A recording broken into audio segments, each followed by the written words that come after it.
We are back. Welcome to another live Pin the Gas podcast on this beautiful Saturday afternoon. Hope you guys have watched the MotoGP yet. If you have, please do not comment on who won, who didn't win, because I have not watched it. Neither has William, and we're going to watch it after this, so no comments on that. And thank you. But ladies and gentlemen, it's an absolute honor to have my friend, the legend, William Pendleton, in the hot seat today. Welcome to the podcast, Will. Hey, man, I appreciate it. Let's not try to use that legend word a little, very often when it comes to me. I'm not sure if I'm at that level yet. I say otherwise, but it's good. It's good. Yeah. So, the girl you had, there she is. Hello, how you doing? Say hi, Raina. Say what's your name? This is Raina. She is my oldest grandchild. She's 4 years old, and she is this is my best friend right here. She's my pit crew and everything else to me. So, and you notice she's kind of dressed up a little bit. Oh, are you going back inside? She dressed up a little bit today because the ladies are going to a Disney princess thing today. So yeah, I love it. She's looking pretty. I know you're excited about that too. Oh yeah. There's nothing like family, they're everything. So. Oh yeah, definitely everything. Like I've kind of mentioned to you before, I've been through a lot of stuff in life that could have potentially put me in some dark areas, man. And these things right here, these little creatures that are running around all over the place, they're that and my wife, they're what keep me going. So it's definitely a fantastic thing. I love it, man. I love it. We got a couple comments already in the house. We got Jesse Harris. What is up? Hey, what's going on? Joe Ingram, what's going on? Welcome to the show. He says, yo, Will, what's up? Kill it, bro. Shala Pendleton, definitely a legend. I agree. See, I agree. Yeah, the wife popped in so she could comment on it over there real quick. Love it. I love it. Thank you so much, Shala, for joining the podcast. And then, of course, we got our buddy, Matt Hall. What's up, losers? What's up, Matt? Oh, my God. So, yeah, Will. He's another RC51 guy, Matt is. Yes. We are a band of brothers when it comes to that, for sure. So, yeah, I actually seen Matt too at Road Atlanta last weekend. It's always an honor. Yeah, the reschedule, life kind of gets in the way, right? Atlanta, that was a kind of another thing too. My unfortunately, my mother-in-law passed away a couple weeks ago, so that weekend, if you didn't postpone it, I'd have had to anyway. So. You know what I mean? We would have to move forward anyway. So it was kind of a good timing that we had to move, postpone the event. Well, I sending you all the love to all the family for your loss. My condolences, man. It's I appreciate it, brother.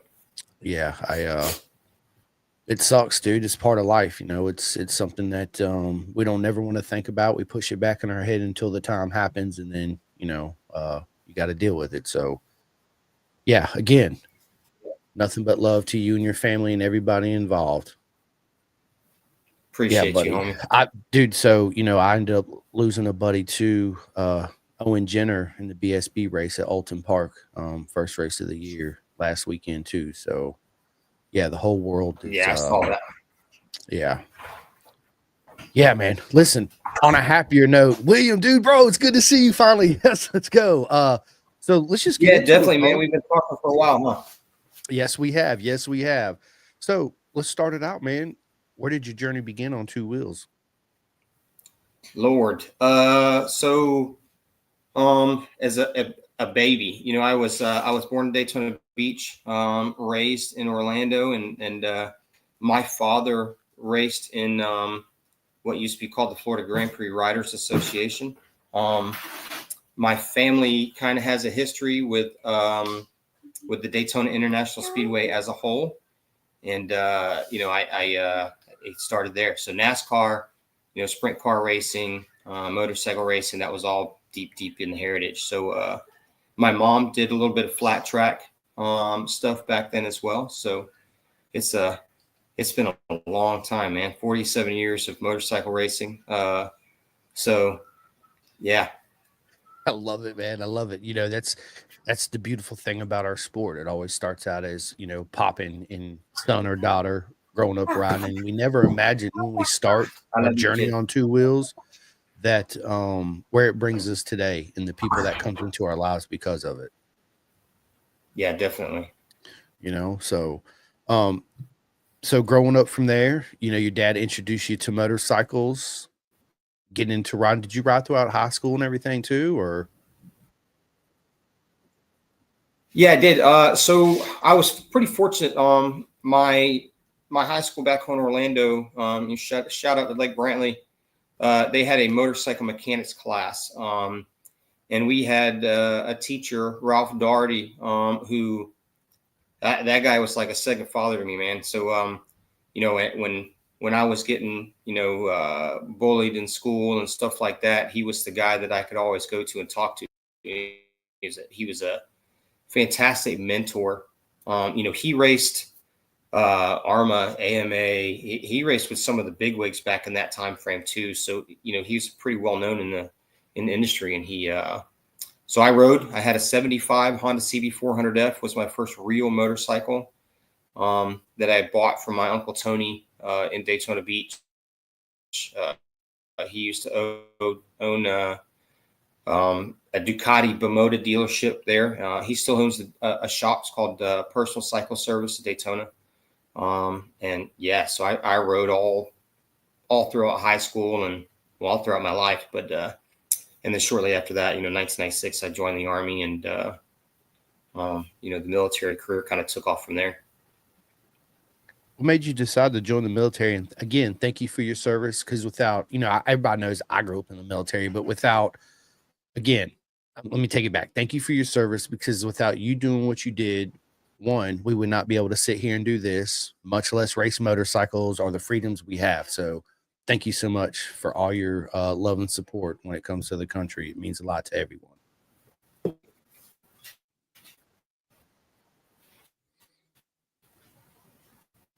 Yeah, I appreciate it. It's I kind of take that the same way, right? There's so many people back here in non-military folks who may have never joined. I if it wasn't for people here, and I know, and this might be something that irritates people, but I'm very pro police, fire, EMS. Those kind of people. If it wasn't for them back here taking care of family and taking care of that everything back here, I wouldn't have been able to move forward, to deployment areas and combat stuff like that to do that job.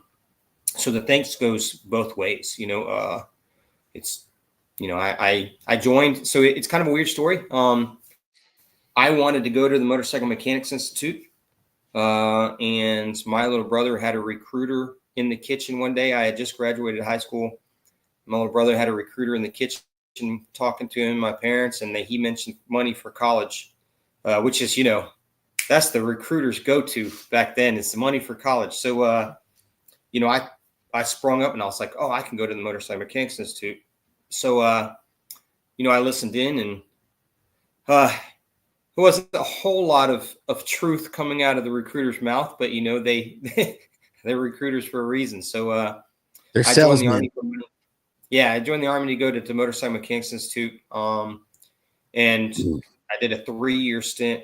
Got out in 1999, and then went to MMI in Orlando for a couple of years. I went to, I did Hontech, Honda, Kawasaki, and then I did 100 audited hours in the Harley Davidson course. I had to drop out. I got into a real bad motorcycle accident. Broke both my wrists, did a lot of damage to my knees, and so bills started piling up. I was freshly married at the time, and the only way I knew that I could get a steady paycheck all over again was to go back into the Army to get everything caught up. So that's what I did. I joined the Army, and then I changed job fields. So my first 3 years, I was an artilleryman, which you can't really do anything with outside the military.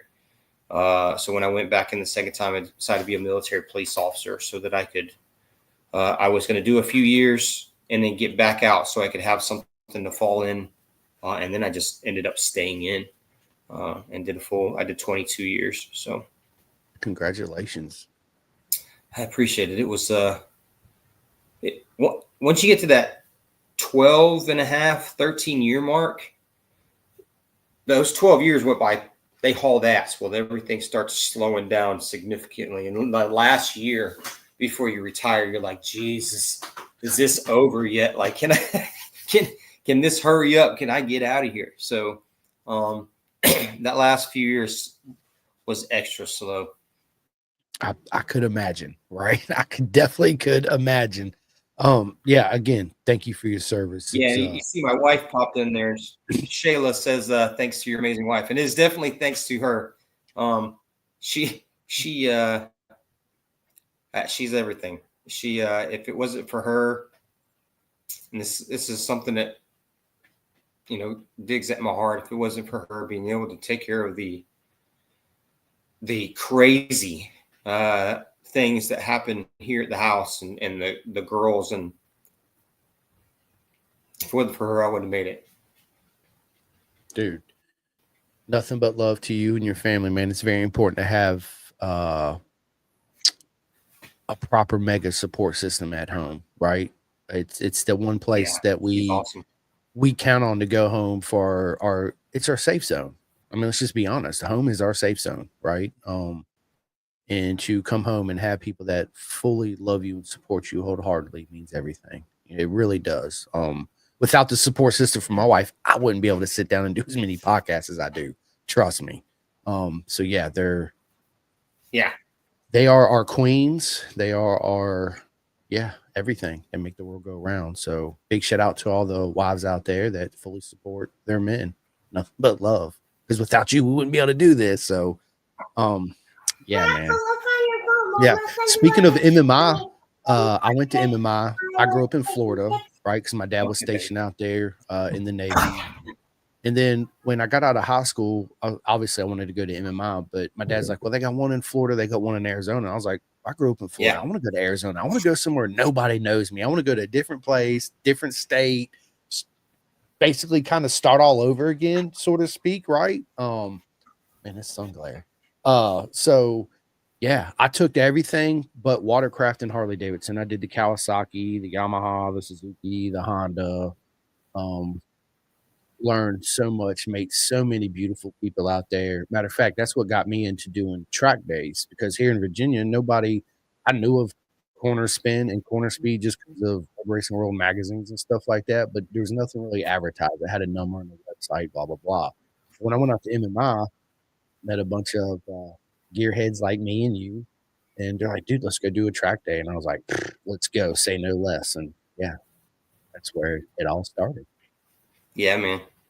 Yeah, I was stationed up here in so it was 1999. I was stationed up here at Fort Stewart, and Roebling Road Raceways, 45 minutes from my house. And my uncle Tony was doing a track day at Roebling, and I went out to see him, and I saw the track day kind of organization, and then I ended up doing later on that year my first track day. My first school ever, I should say. I did the Ed Barkey School back here in 1999 at Roebling Road. So that was, I mean, obviously watching my dad race and all this other stuff growing up was I was into it. But the first time getting on the track, mind blown at that point. So it was great. Absolutely. Absolutely. And, that everybody does not forget the anxiety build up for your first track day, the unexpected. I have no idea what to do. Hot pit in, pit out. What's a tire warmer? What is safety wire? What are you talking? This is foreign language. Like, what are you guys talking about? Even though, we went to MMI, and of course I had friends, safety wire and all this, but for the average person that didn't have that outside help, it's a lot to take in. It's a lot of anxiety, nerves, and all that. But after that first day, you're like, dude, I can't wait to come back. Like, that's all you think about. It totally touches your heart in a way you never thought it would, Yeah.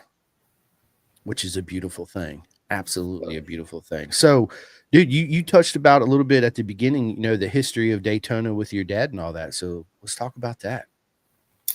Yeah. So, my grandfather, got his leg blown off in, North Africa in World War II, and when he came back to Daytona, he had put together this thing that and of course, everybody's got a family member that invented the thing, right? So, according to family tradition, my grandfather invented the go-kart. My grandfather invented the American Bandstand, like the mobile DJ thing. So, he, as a kid, he came down from Canada and he lived in the area as a kid, and he worked for NASCAR back when it was running on the beach at Daytona.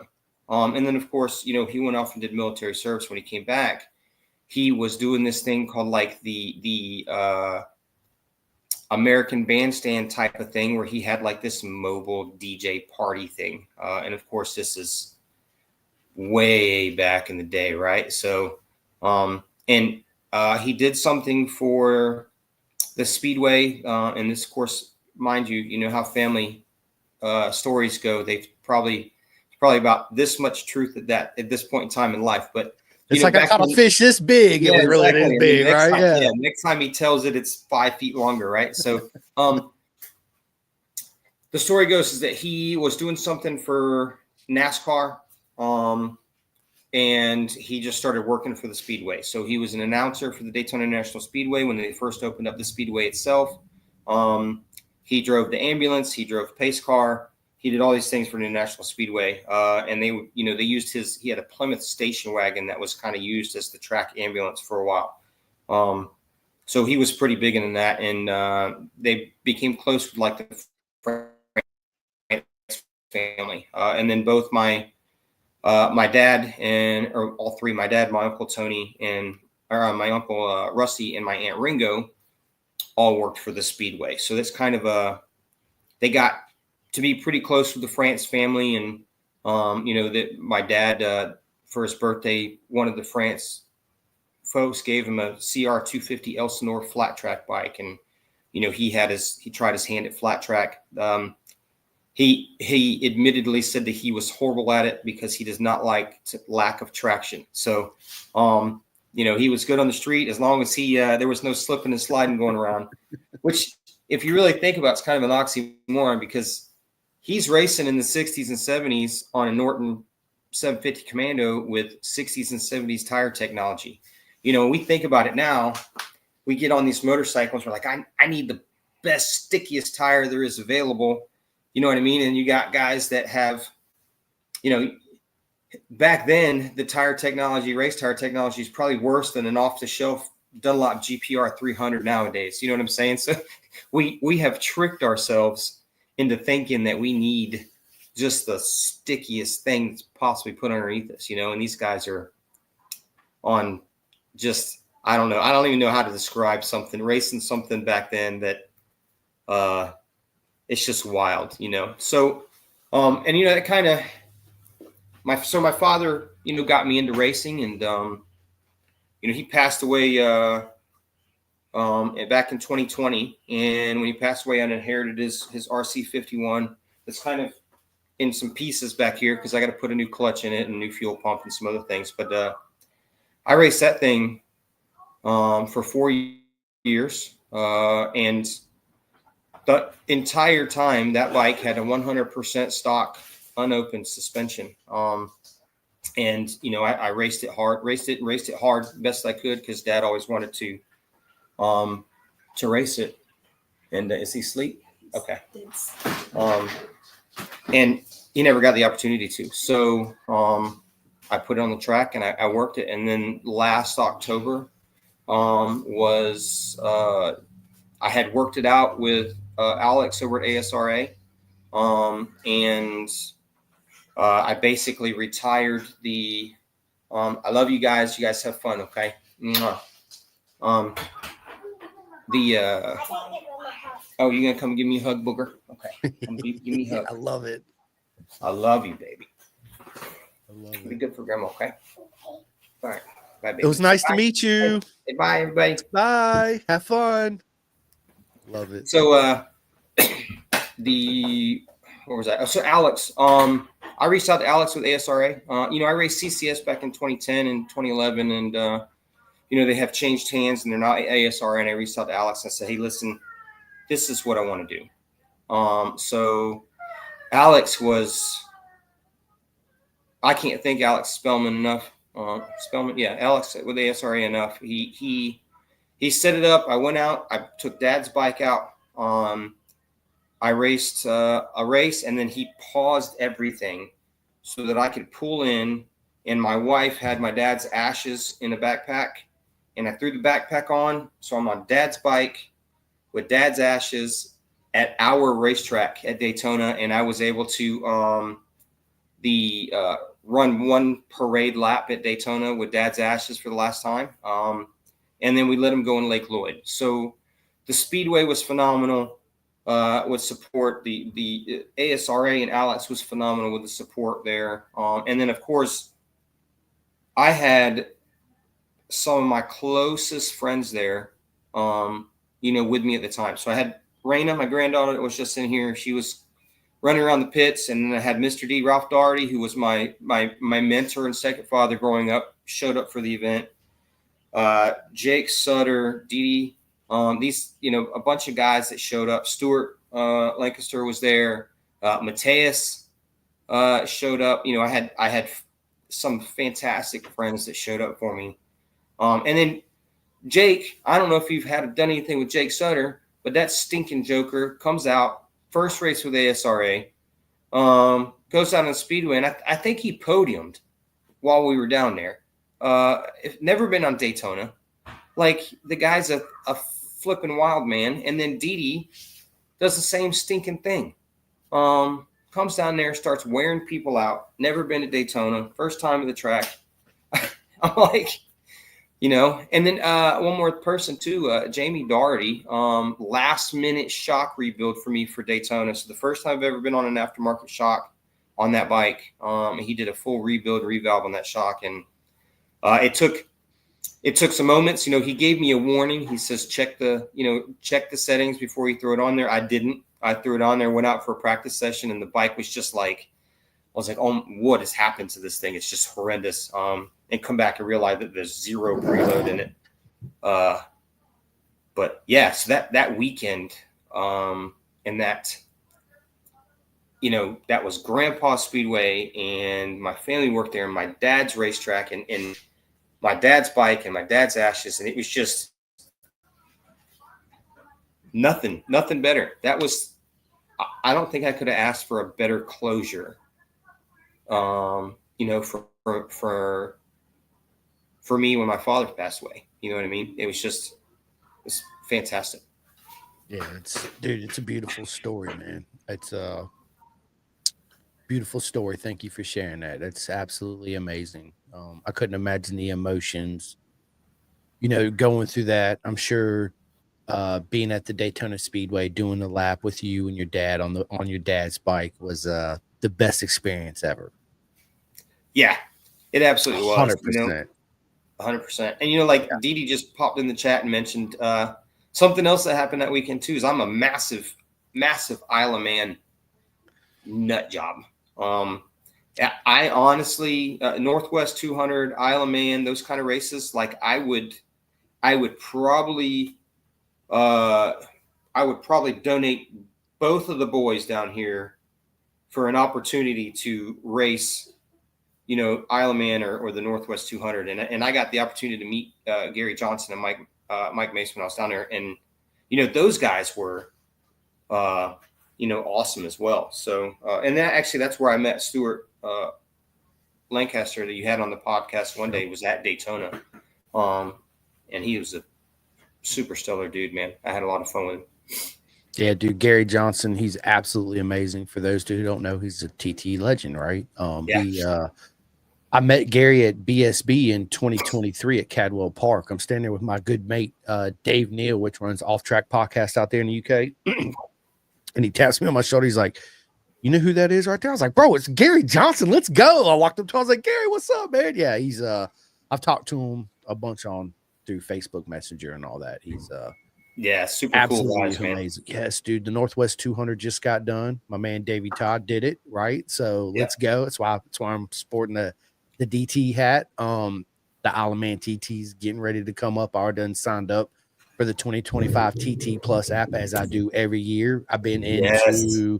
I'm on the third episode of the new Between the Hedges series on there, which I talked about on my podcast yesterday. People, listen, the app is free to download. You pay, it's $30, $31 US if you want to watch the TT live when it happens at the beginning of next month, at the end of this month, next month. But all the other shows on there are free. Between the Hedges, there's a bunch of them. Enjoy. It is absolutely the most beautiful thing Yeah. you've ever seen in your life. We often talk about the goats and the aliens of road racing. Most of the time, it's when people say that, it's short circuit racing, and I'm like, listen, every man and woman that lines up to the TT grid, whether it's a 125 cc's to the 1000s, every single one of them are absolute proper mega legends. Every one of them.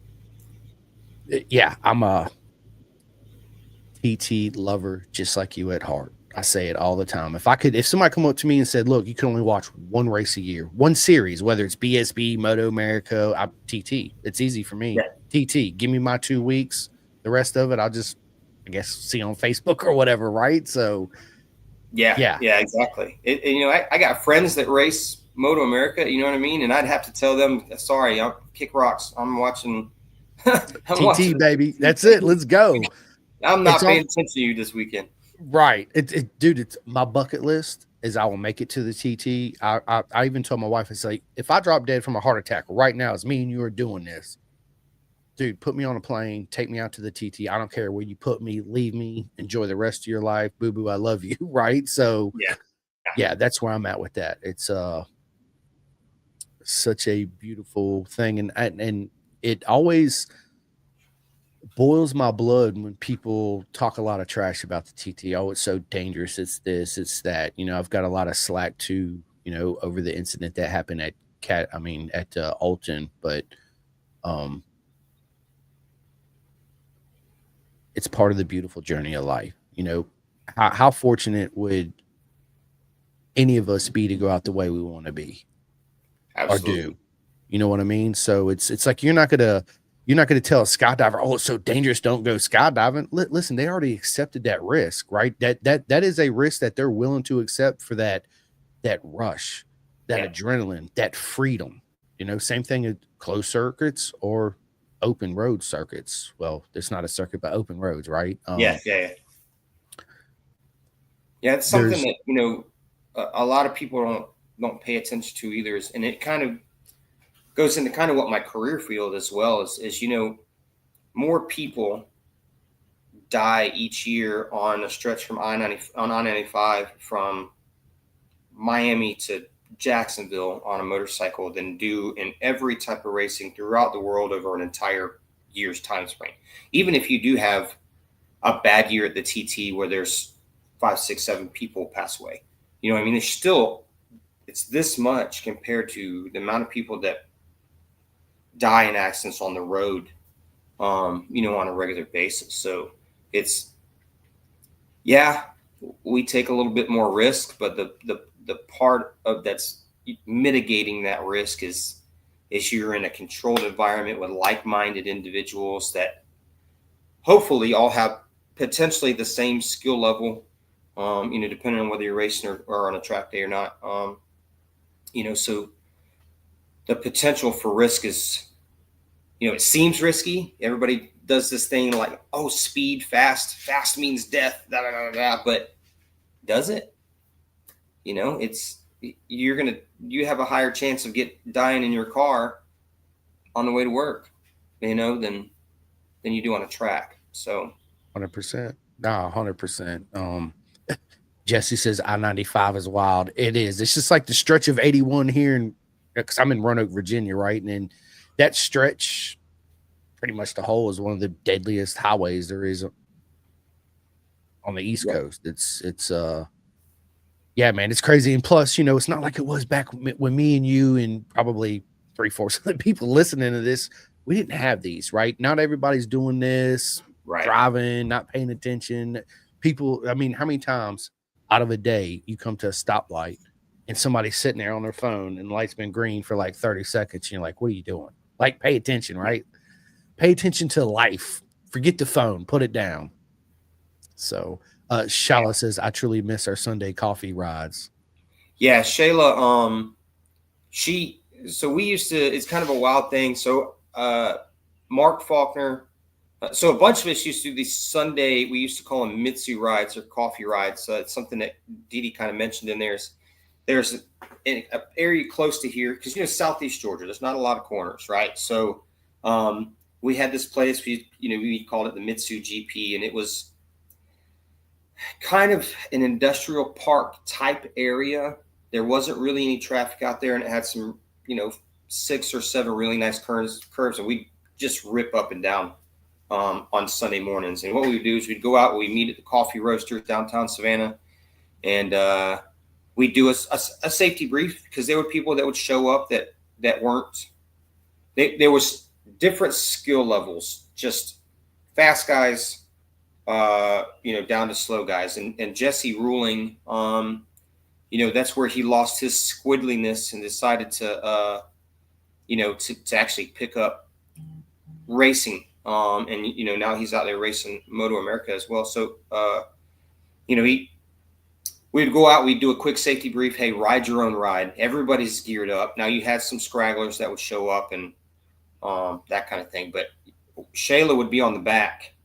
My first coffee ride, I'm on a 600-pound sport tour in VFR 1200 with hard bags on it, and I'm in leathers, and Shayla's on the back. And then there was a weekend where Mark Faulkner had I don't remember who it was, a young lady on the back with him, and then Jake Sutter had his ex-wife on the back with him, and we're 2 up, ripping through these corners, and Shayla, all 3 girls have got their hands out, reaching down, touching the ground. You know what I mean? So that's what Shayla's talking about, missing the Sunday coffee rides. She hates wheelies, but she'll put her knee down on the back seat of a motorcycle in any day of the week. So she's definitely a rock star passenger. I love it, man. And listen, the people that ride on the back of them bikes, more power to you. I got on the back of my buddy's bike, and I was like, dude, let's rip it up this mountain. I got off of that thing. I was like, yeah, I'm good. I'm good. Like, I'm not doing that again. Absolutely not. Yeah. It's Matt Hall says he has a spare clutch for you for the 51. Oh, do you, Matt? Yeah. Didn't you? I think he gave me a clutch basket at one point in time. Matt is a legend too for me. I can't remember. We met at the track one time. I think he was on a 1098. He didn't have his 51 that weekend, and he saw me and he approached me. I'm on the 51, and we talked a bunch. And I bought. I don't think I gave him crap dollar figure wise for a box of RC51 parts, and he just shipped me clutch baskets and Dan Kyle suspension leak. That guy's another fantastic guy too. He's I meet him one time, we have some good conversation, and the next thing I know, I give him pennies for a box of RC51 parts. So yeah, I'm gonna have to reach out to you, Matt, and get that clutch from you, because I definitely need it. This is a 25-year-old clutch that's shot. So yeah. It's I just got my RC51 last year, 03. It's the suspension stock on it. The only thing it does is it's got the 2-into-1 exhaust, Power Camp Commander 5. I put a Corbin seat, double bubble, clip-ons, quick gas cap, just your normal blah blah blah. Next thing I need some rear sets. I did the reverse shifter already. I need some rear sets for it. I love my 51. Yeah, man. Absolute blast to ride. It's like nostalgia. Matter of fact, I was speeding the last time I rode it before I had my wrist surgery. I was coming down the road speeding, and I look in my mirror, and there's a cop behind me. I was like, God damn it, dude. Like, I'm an idiot, right? But I couldn't help it. I was like, so as I'm approaching the stoplight, I look in my rear view, waiting, anticipating for the lights, to come on. And he pulls up beside me. He's like, dude, RC51, I ain't seen one of them in such a long time. What a badass bike. I was like, bro, man, I appreciate it. He said, by the way, slow it down. I was like, I got you. Yeah. But yeah, I got out of that ticket because of the 51. So yeah, thank you. Yeah, this one, this is a legendary bike in my family, right? So I told you it was my dad's bike. He bought it brand new in 2000. I think he wrecked it 4,500 times throughout the 20 years that he owned the thing. And it's been, I've got subframes and just a bunch of random stuff that I picked up from Dad's house. When I went down there and got all the stuff that this poor bike has been through the ringer, and it's still legendary. And the thing to me is how visceral it is. There's no electronics. It's not fast.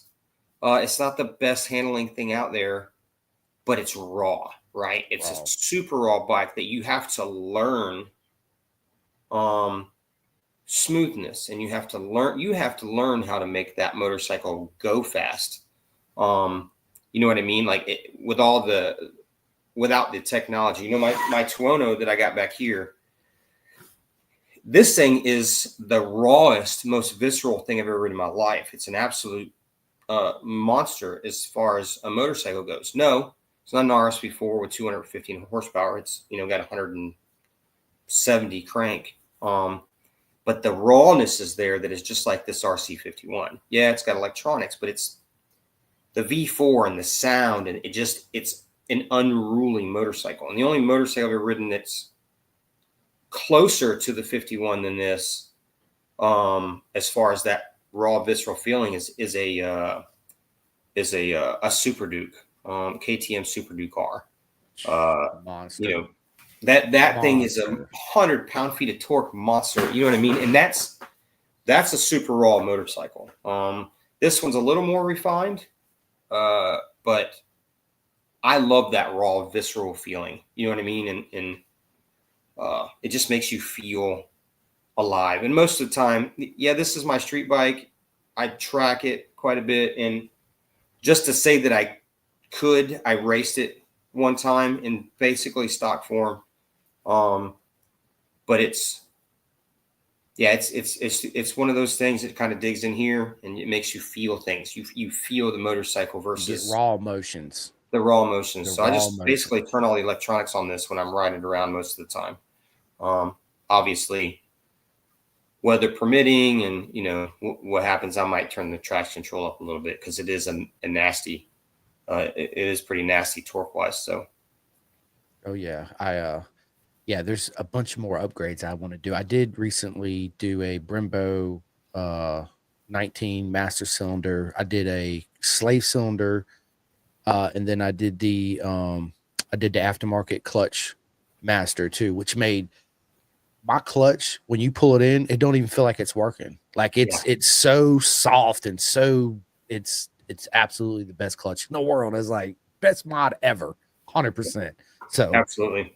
Yeah, man, I love my 51. Can't wait till I was actually staring at her before I come in here and jumped on this podcast, opened the garage door. I was like, I miss you so much, because I haven't been able to ride because I just got done with wrist surgery, right? Yeah. So yeah, I just talk to her, look at her, and change the oil again for the 19th time, even though I don't need to, and radiator fluid. Dude, I'm a nerd, right? So yeah. Dude, I love the 51s. Speaking of, you mentioned a fuel pump real quick. Do they still make those? Are they still available? I haven't looked yet. So no and yes. So the entire assembly, right, is just you can't.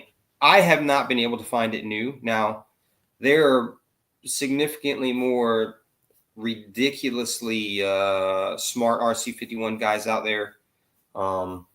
So there might be one, but what I've been looking for is you can't find the assembly anymore. So you have to rebuild the assembly, but you can get the Honda Civic.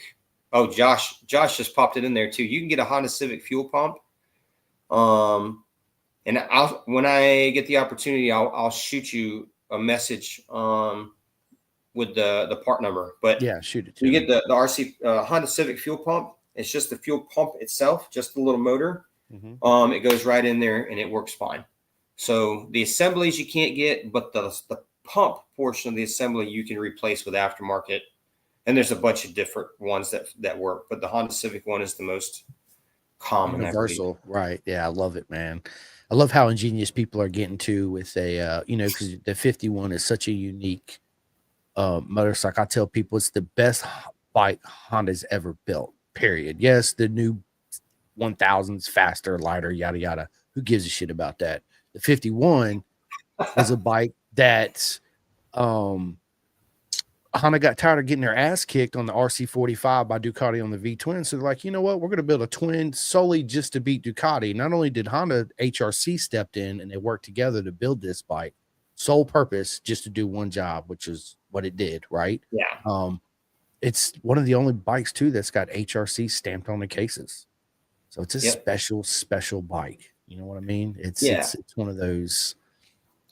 A lot of bikes nowadays, the word homologation is one of those things that gets used a lot. But a lot of bikes nowadays are built for the street, and then the teams work together to make it ready for the track. When you have things, Honda did it for a long time. They don't really do it as much as they used to. But you get like the RC30, RC45, RC51. Those were built for the track, and then they did what they could to make it a street bike. You probably witnessed this. Anybody else who's owned an RC51 knows this. This bike is not a very good street bike as far as comfort and ergonomics. It is very race ready. It is very forward. You're very heavy on your wrists. You have to use a bunch of core strength to keep your arms from getting wore out, just riding it around. You know what I mean? So the seat's like sitting on a plank sometimes. And I don't think I have not owned a motorcycle more uncomfortable to ride like a daily bike than this thing. Now, I also have never owned a motorcycle that I am more comfortable on the track with than this one. So I actually, it's pretty wild, at Roebling, I have a Tuono with all the electronics and a ton of power and, all that good stuff. And then I have the RC51. My fastest personal best on the RC51 is 0.2 seconds faster than my personal best on the Tuono. And it's just because that's how comfortable I am on that motorcycle. And that's stock suspension versus semi-active Öhlins. So I don't know. Maybe it's the connection. Maybe it's just my comfort level. No, so it makes everything. And you're right. It's just like, you sit on this bike, and I put a Corbin seat on mine. I bought it used off of eBay, and man, the thing, it made a world of a difference. But it's still the aerodynamics of the bike. Forward, the wide tank, the low handlebars, hunched over, a lot of weight on the wrist. The one plus thing that it does have is I want to get some stomp grips on the side so I can actually squeeze the tank and relieve some of the pressure because the tank's super slick on it, even with leathers on. Right? But yeah, you're right. But again, nothing sounds like it. Nothing gives you the feeling like it. You pull up, people are looking at it because they've never, the new generation or past two have no idea what an RC51, much less what a twin sounds like, the Honda RC51 twin. So yeah, Matt Hall said, ride a Ducati. I got a Ducati, bro. So yeah, I do that too as well. I had a 998. And yeah, that was uncomfortable in its own right.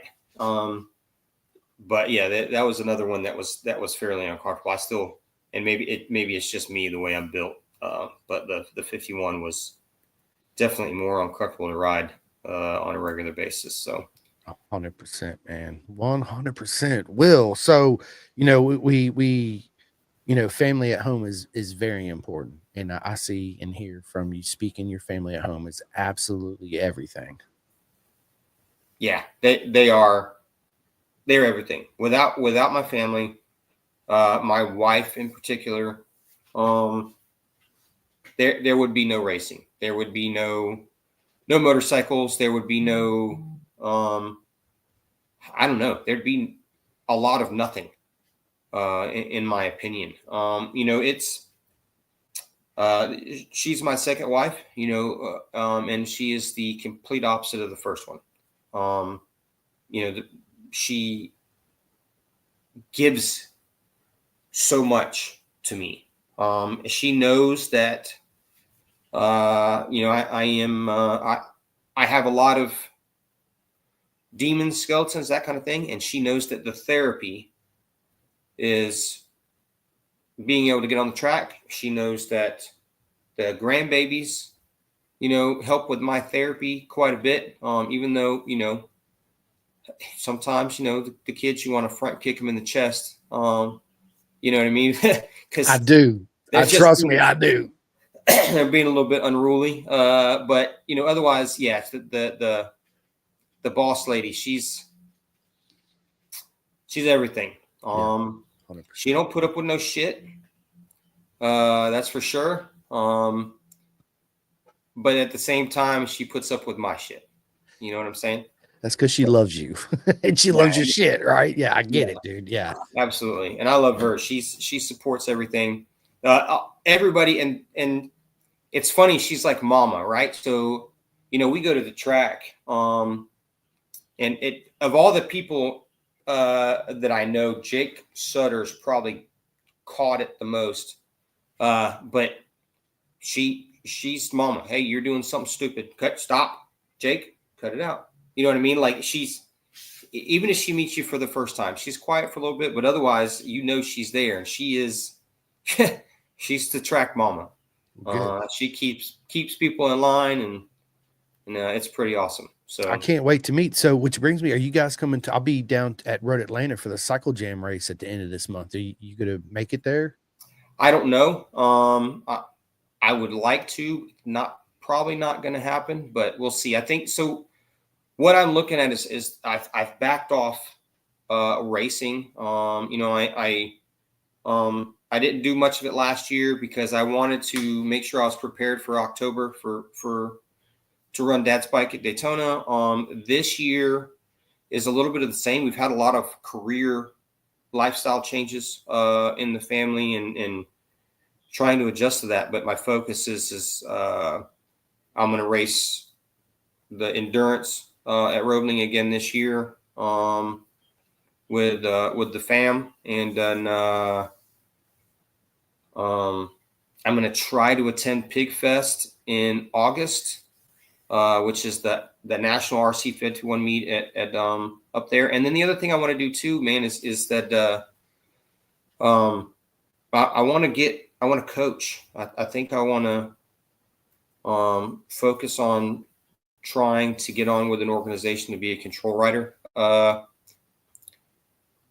What I do on a day-to-day basis is motorcycle safety for the Department of the Army. So mentorship, motorcycle mentorship is one of those things. And I see a lot of times, I've worked at Roebling Road. I worked at Daytona, like as a corner safety and a track, somebody that works at the track. And I've watched from a couple different angles is that I see some control riders. They're super fast. They're super good, but they don't necessarily know how to touch everybody, right? With the massive amount of knowledge they have in these big old heads. Sometimes I have problems sharing it. And then you get some control riders that their focus is to try to get as much free track time as possible. So, I'd like to be a control rider, but for novice group more than anything. Because I feel like, I've got a million years on the track, you know what I mean? And my race time, I'm not vying for championships and points, and I'm not trying to get that huge sponsorship. So I think I want to trickle down the experience, not only to all the soldiers that I deal with on a day-to-day basis, but maybe to some of the new people that are new to the track, you know what I mean? So I kind of want to try to focus on getting myself prepared to do that this year. Dude, I think it's absolutely amazing. I know a lot of people, so I could probably help you out with getting in an organization, being a coach. But anything I can do to help you out, dude, that's what I'm here for. So I'll put the fillers out there. We'll get you a job riding coach, dude. I think it's absolutely amazing. I'll do everything on my power for you anyway. I'll I'll show you the door. You got to open it, walk through it, right? So yeah, Yeah, I got absolutely. you. Diddler says you're just getting old. Come on, man. We're not getting old, Diddler. We're getting younger. And Yeah, people laugh when I say that. And they're like, what do you mean, Simcoe, when you keep saying that? I'm like, well, when you're a baby, you wear diapers, have no teeth, eat soft food. As we get older, guess what? yeah, We have no teeth, we're back in diapers, we're eating soft food. So let's yep, go. I love exactly. it. I love it. And then Christopher, dude, Pigfest 2025, September 4th through the 6th. I want to go. I've never been. I would love to make it down there and hang out with everybody at Pigfest for sure. It's all my, that's one of the bucket list things for me. But real quick, speaking of, if you and your family can ride out to Cycle Jam just at Road Atlanta so we can meet and hang out, that would be proper mega, man, for sure. Yeah, absolutely. Hey, give me one quick second to plug this computer in. Dude, you're good, bro. You are good. Jason Bartlett, what is up, my man, dude? Jason, absolute legend. His son Owen's a freaking legend with LM2, Rob Oliva, and all of them. They're down there at the track, I think, today, if I'm not mistaken. Yeah, mid practice for Owen. There it is. Hey, Will, just saying, hey. Oh, what about me, Jason? That's messed up. No, I'm just joking. Mid practice for Owen. Yeah, Owen is a legend. So you guys stay tuned. Remember that name. He's up and coming. Future legend of the sport for sure. Let's see. We got Cody, safest best rider ever. Love you. Oh, thank you, Cody. I appreciate it. Oh, that's my daughter. Yeah, I know. And my I just told her, I said, oh, thank you. I appreciate it. yeah. So my other daughter, Micah, up there, Micah Palmer, she popped in. I got 4 daughters, and of course, daughters. I want to beat them most of the time, but I have some pretty fantastic kids. Cody, Gabrielle, Micah, and Janessa. I am a girl dad all the way, on top of having 2 granddaughters as well. So it's you're on your toes, buddy, with all them girls running around. Man, let me tell you, the level of estrogen that used to carry around in my house, especially when we had, when the girls were in school, it was it was wild, especially Michael's little butt right there. That one was the one that kept us on our toes more than anything. So thanks, babe. Love you.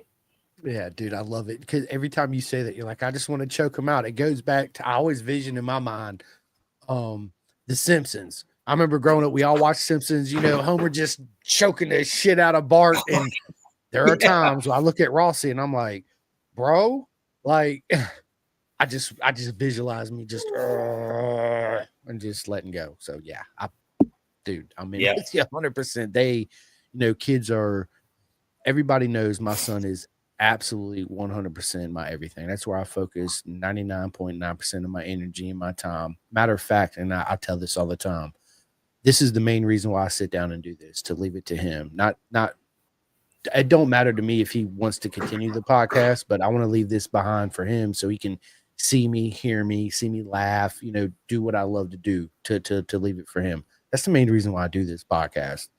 Yes, sir. Other than that, yeah, of course, it's giving back to the community and giving voices to, everybody else in the organization. Otherwise that would not have a voice. What's up, babe? I'm interrupting. Interrupt. Did you put up both? No, I only found one. But to be fair, she needs to stop eating food. I know. Little And shit. now he's afraid you're going to yell at him. I'm not going to yell at him. I'm not mad at him. They're still wearable. Yeah, he'll be He's a little fine. beat up. That's all right. Lesson learned. But she needs to stop. I know. So, our puppy, bro, the deal is this little freaking thing, and I love her so much, bro. She eats shoes. I don't give a shit, bro. I bought them, dude. I spent 150. My son's like, hey, I want these pair of Jordans, and I'm like, okay, because I grew up, I wore Jordans some too, so I get it, right? Yeah, let's go out. $150 on these kid shoes, which is ridiculous. Yeah. So I'm like, look, man, you got to keep your shoes up, right? She's done 8 3 pairs of my shoes. Matter of fact, I had 4 pairs of Hey Dudes. I have none now because she done chewed them all. Oh, Again, man. lesson learned, right? Yeah. So this morning I got up, I was like, bro, dude, you got to put these Jordans up, man. She just got a hold of one, tore one of your shoelaces, and then Nikki come in there, she showed me she grabbed the other one and kind of chewed on the back of it some. So he's afraid that I'm gonna yell at him. I'm not gonna yell at him. Just lesson learned. You know what I mean? It's I hear you. Yep. sometimes it's when we tell our kids something simple, hey, just make sure you come in our mind, because we're an adult, that's easy kind of remember. But we got to also understand in their mind at 12 years old, it's scatterbrained. It's hard to focus. It's hard to remember anything. Right. So it's easy to be the parents and immediately go to those, well, I done told you to blah, blah, blah, blah, blah. So I try to step back and approach it at a different way, like calm down a little bit and be like, okay, he's only 12. Yes, I done told him 15 times. But I also got to understand that he's scatterbrained like me. It's hard to keep focused on anything unless you're super interested in it, like motorcycles. Other than that, it's like my brain's just constantly everywhere. I mean, shit, I forget stuff all the time. So I take that into account too, right? Right. I'm not that overbearing dad. I'm not that, I'm the fun. I'm fun. Ever since he was born, I'm the fun one. Wifey, the queen, is the disciplinary, right? Yeah. So, yeah, man. Like I tell Rossi, this is something I've been teaching him too, and this goes for everybody. I don't care who you are. In order to love somebody, you truly got to love yourself. In order to truly love somebody, also, and be somebody's friend, you got to love them for all their positives and all their faults too, because nobody's perfect. You're not going to love everything about everybody. You know what I mean? So the younger you realize that and you have that open mind going into it, I think the further when you get into relationships and you meet people, you'll approach it different. Right. You'll have that in the back of your mind. You know what I mean? So that's something too that's I've been instilling in my boy's head since he was a baby. So yeah, and the thing too about it's almost anything you do, right? So as a parent, as a leader in your career field, as a control rider, any of those things is your goal should not to be the best parent ever on the planet.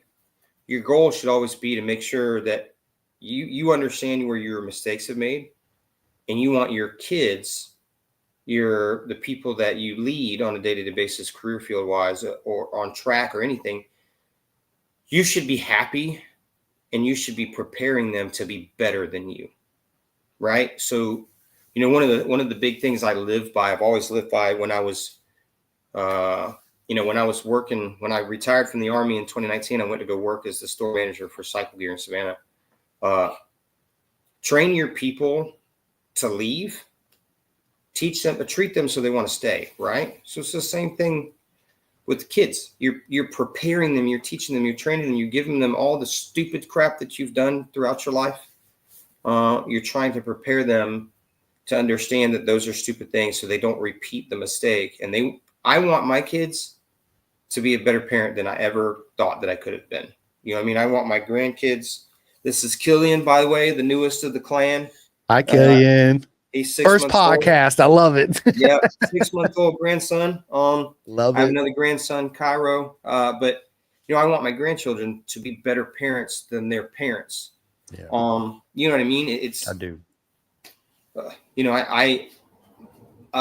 I am my job is I do Army traffic safety and Army explosive safety, but my main job is motorcycle safety, program management for the Army. So, I want the guys that I mentor, the guys that I teach with motorcycles, I want them to be a better rider than me. I want them to be a safer rider than I have been. I want them to excel. You know what I mean? And when I was in the Army, I had people that I wanted to see them go further than me. And sometimes it worked. I had a guy that I had promoted years prior that ended up, I asked him to come out and promote me at my promotion ceremony because he had already exceeded me. You know what I mean? He already surpassed me. So I feel like that's the way your life should be. Same thing with your kids. You want them to be better than you. You know what I'm saying? I don't like spinach. Well, if I don't like, or, I mean, I love spinach, but for example, if I don't like a food, I'm not going to keep them from having the food because I don't like it, right? I'm going to still introduce it to them because maybe they grow up and have better taste buds than me. They like everything and they're not limited to anything, right? So I don't know. That's on that little parental rant there. That's the way dude, I you're think good, about man. everything. I do too, man. You know, as we get younger, we realize how important our time is, you know, because when we're, you know, my son's age 12, we think, oh, I got 40 years and blah, blah, blah. But the way I look at it, I'm like, well, potentially maybe we only got 40 summers left or 40 winters left or 40 vacations, opportunities to do a vacation, right? So everything becomes more and more important. And it's not that I'm trying to come down and be super hard on you. I'm just trying to prevent you from making the same mistakes I made and deal with what I had to deal with, right? So if I can steer you down that path and you listen, right, and you take heed, you won't make those same mistakes. And if you do, like I'm also that dad where I'm like, I wouldn't do that if I was you. And I'm gonna let him do it. So he figures it out himself. He's like, maybe I should listen to my dad and I shouldn't have done that. Right. So again, it's one of those not told you so moments. But knuckle taste good? Right. I need some knuckle too. I need some knuckles. He's teething, so he's biting down. Yeah, I see. He's biting down on that knuckle on my thumb. I love it, dude. I love it. Jesse says, Will, you drastically improved my unit program.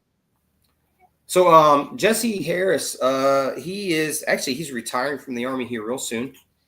Fantastic guy. He's one of those people that I kind of mentioned. So I was, and I still kind of am in aspects. So I'm a motorcycle mentor for the Army. So I built a pilot program for the Army back in I started it in 2012, implemented it in 2013. The Army here at Fort Stewart was averaging about 8 fatalities a year, soldiers on motorcycles. And I noticed some pretty intense flaws with that. And one of the big things is mentorship. Unfortunate, you say it's unfortunate, sometimes it's not, but the Army requires a soldier to do a significant amount of stuff before they're allowed to ride a motorcycle, especially in comparison to automobile drivers.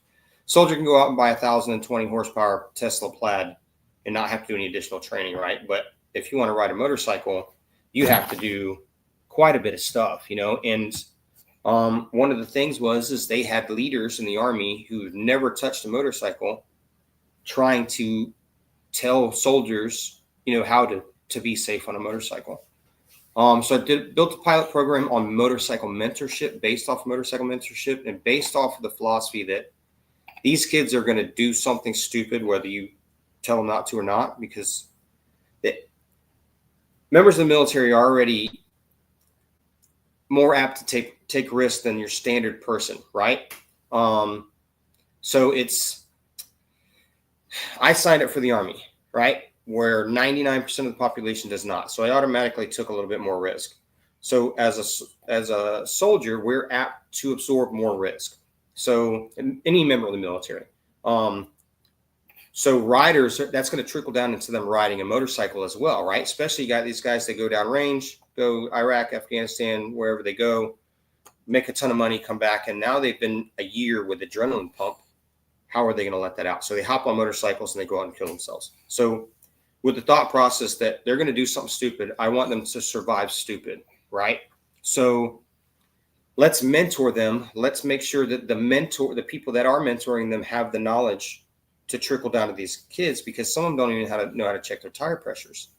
So I built this program, and then we went 5 years with 0 fatalities. Jesse was one of the guys that was in a mentorship certification course, where a commander picks somebody to be a motorcycle mentor, and then they send them to my course for 3 days. And because I couldn't dictate who they chose as a mentor, I tried to make sure they had as much knowledge as they possibly could to trickle down to the kids that they're going to be mentoring, right? So, hey, ask me, don't be shy. Ask me the stupid question. Well, why am I going to ask you? Because somebody's going to ask you the stupid question. Somebody's going to what if you all day long. So what if the crap out of me? So it spent 3 days. A day and a half in the classroom. So we learned about basic mechanics. So the Army requires you use the MSF T clocks for your inspection, but they don't teach you how to use the T clocks. Check your tire pressure. All right, how do you do that? How do you, it says inspect the belt if you got a drive belt. Well, how do you inspect the drive belt? What are you looking for? So we took all of that and put it into a class where I'm teaching them how to use the T clocks.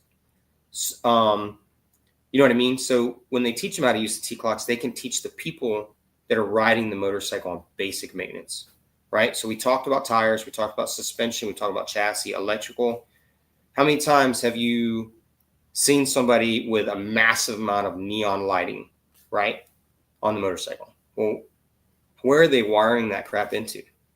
You know what I'm saying? So you take a bike like this behind me with all the electronic suspension stuff, and you just start tapping wires in wherever you feel like you need to light up that light.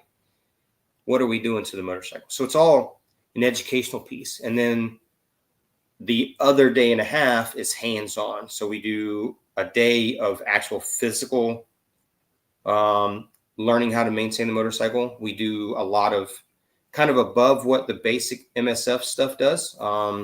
Threshold braking, and it's all based off a street, right? So it's none of it's track because I can't force them to go to the track, but where to position yourself in traffic. So one of the things is my philosophy is every motorcycle operator, if you were involved in a motorcycle accident, whether it was your fault or not, you have a responsibility in that accident, right? So where did you position yourself in traffic? Did you position yourself in traffic in a manner in which the person up there can see your face in their mirror? Because then you've done everything you could at that point. So it's all part of the mentorship program. You know what I mean? And we were really successful. When you talk to the Army, they want to hear dollar figures. So $770 million in lost time and fatalities saved that the Army saved. In my eyes, it was 100% reduction in motorcycle fatalities. So, yeah, I mean, that's something that I'm super, super proud of is that part of my career. And I still do it, is I still do motorcycle mentorship. Jesse attended one of my courses, and I won the 2015 AMA Outstanding Road Rider of the Year award for that program. I won a couple other national awards. I was invited to come speak at the Texas State Motorcycle Safety Council, about that stuff. And I've taught Army bases all over the country and National Guard units and Air Force, and, putting that mentorship philosophy and mentorship training across everywhere. And then I actually was just recently asked yesterday, Georgia State Patrol has reached out to try to help figure out how to. So GSP has a. Hey, love you too, Jake. Thanks for popping in, brother. Yeah, thanks, Jake. Appreciate it, homie. So the Georgia State Patrol has a pretty big reputation with chasing motorcyclists, and they will pit a motorcycle operator. No issues whatsoever. Georgia State Patrol will chase, and they will hit you, knock you off that bike.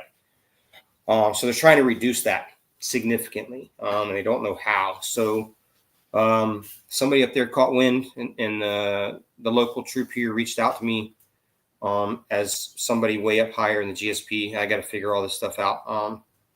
They want to learn how to build a mentorship program so that where they can talk to riders and help potentially reduce the amount of people that run. And then they also want to figure out a way to keep their troopers from actually having to pit them to get the chase to end. So I've got 20 years law enforcement experience with the Army. And then, my motorcycle safety, motorcycle mentorship stuff. And hopefully I can put that together for them and protect lives. You know what I mean? I do. Knowledge is very important, and what you're doing is absolutely amazing. And again, Will, anything I could do to help you out, bro, you just let me know, and I'm on it. Appreciate you, homie. Yeah, it's what you're doing is we appreciate you and what you're doing for all the riders out there, all the military guys out there. And you're right, that's one thing. you said it's so true on the head. You go out there for a year at a time, you come back, you're full of adrenaline. What's the best bang for the buck? Well, motorcycle, right? Of course. But if you don't teach the guys and the girls coming back the proper techniques, the proper training, you're doing yourself in the country a disservice. So and I watched too many people come back, survive a year, 15 months in Iraq in combat, and come back and die. A month later, later on a motorcycle. So and in 110%. cars too. So it's just something that's pretty near and dear to my heart.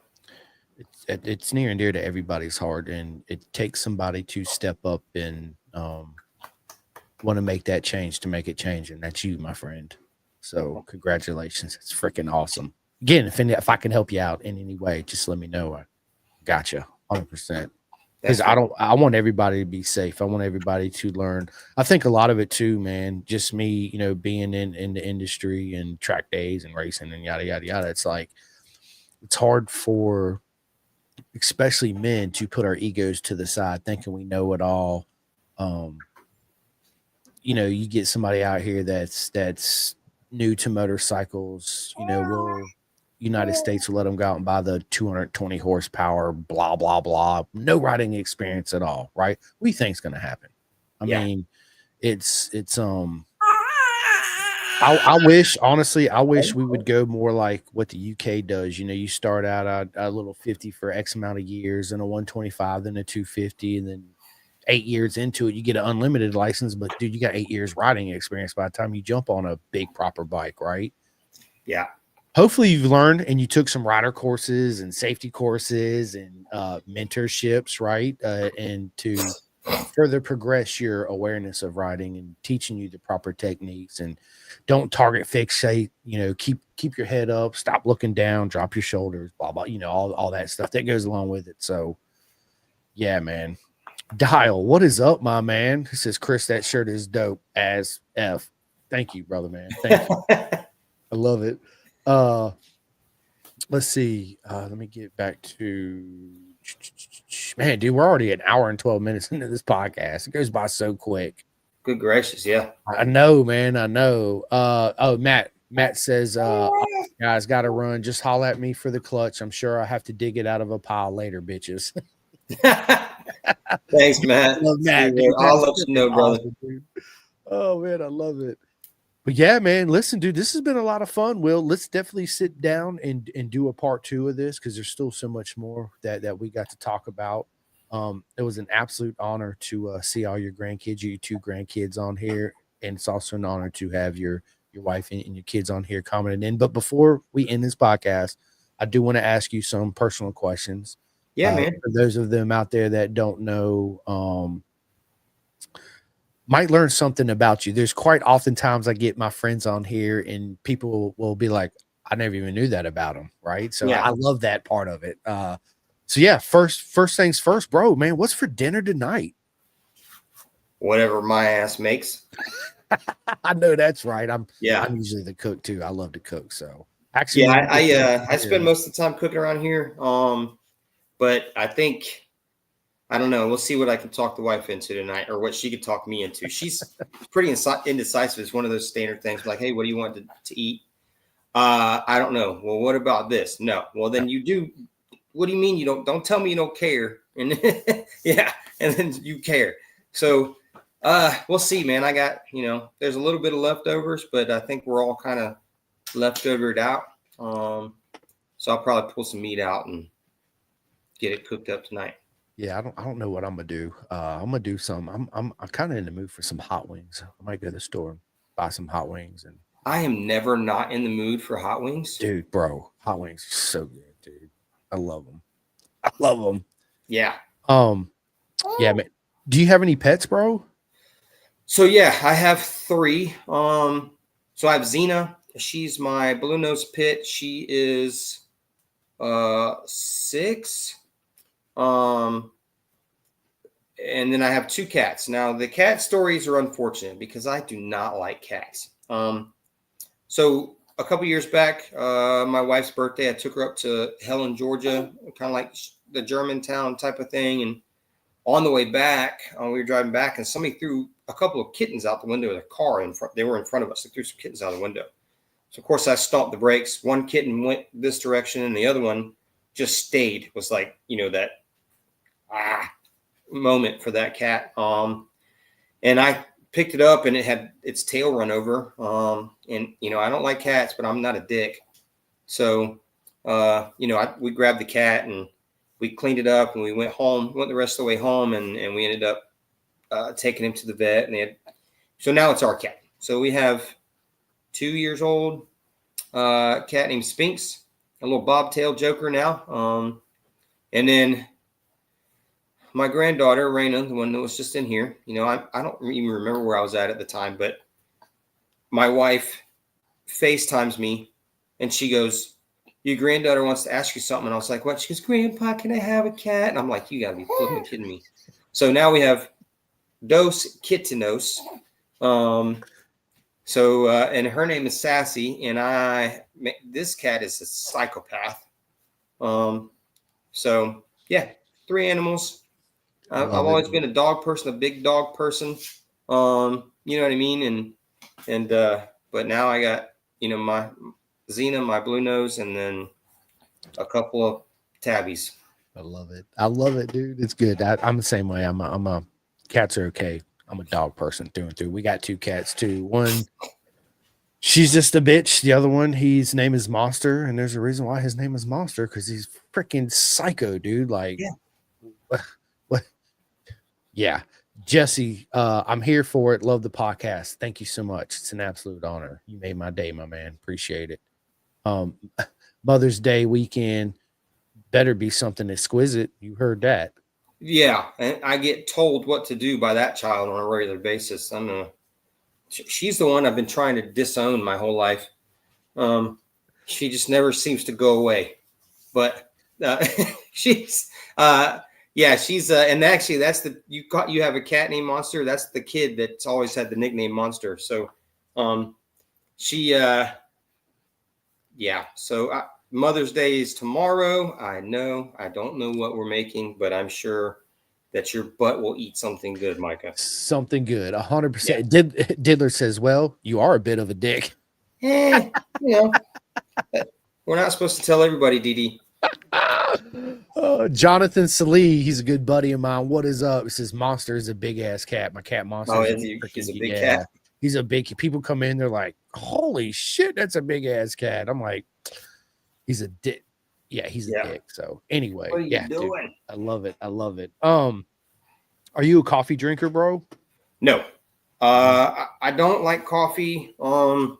There's been points in my time in my life, specifically deployed, or when I was working as an MP, doing law enforcement, on shifts where the only caffeine source that I had at the point in time was some sort of coffee source. So, but I'm not. I'm an energy drink guy. So like my new energy drink is this Gorilla Mind that I've been drinking a bit here lately. I should stop drinking them. I always get sugar-free stuff, but I started a diet a few months ago, and I've lost 30 pounds. Congratulations. So it's this is my energy right now. So the sugar-free energy drinks. So, and these are good. The Gorilla. I'm about to try one. Cody says we need dinner and a show. It looks like you're gonna be busy, bro. This is Cody's child. So Cody, this is your show right here. Killian, that's your show. I know. Stephanie says Killian's being so good. Absolutely, he is. Jonathan Salee, Cali car bombs all day. Man, I ain't had a Cali car bomb, and I can't even remember. Hey, don't start, man. Bro, so tell us something we don't know about you at all. Wow. There's a ton that the world don't know. I'm generally an open book guy. I love everybody, and I hate everybody at the same time. So it's kind of thing. I'm a live and let live kind of guy most of the time. It's no matter where you're from, no matter what you do, no matter how you live your life, as long as you're not trying to negatively affect mine and my family's, I don't care, bro. I really don't. I try to make friends with everybody. And I guess that's something that most people do know about me. So it's not really a hidden thing. But yeah, it's, and I will, if I have an extra shirt, I'll give you my shirt, man. Like if, I'll give you the shirt off my back if I can give it to you. I've always been that way. And yeah, man, I don't really know what else. I've never met a stranger. Yeah, that's another thing too, is I don't, Yeah. now I have people that I've always, just the way my brain works sometimes is there's people that I look at and be like, that I think that seems like an iffy individual to me. However, that doesn't mean that I'm going to avoid that person. Yeah, there's something that, yep, I do fart in my sleep, and I do snore quite a bit. So, thanks, Cody. There's one that nobody knew about me except for your mom. Your mom knows that. I love it. I've woken my wife up quite a few times, farting and snoring in my sleep.